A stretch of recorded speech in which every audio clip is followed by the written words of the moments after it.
Testing of Hyundai HGN12 ACB. The basic settings will be set by the customer. For testing, we add a 220 volt AC power supply. We trip the breaker manually.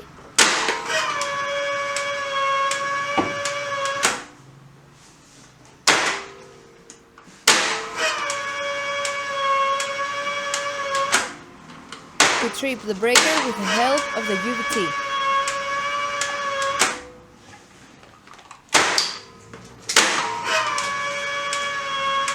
We perform a short time delay or instantaneous test, and we see that the breaker trips almost instantly.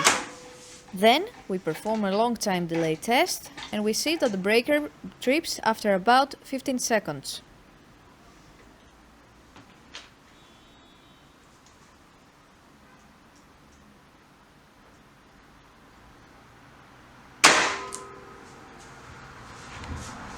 It is now clear that the air circuit breaker is working successfully and is ready to be delivered to the customer.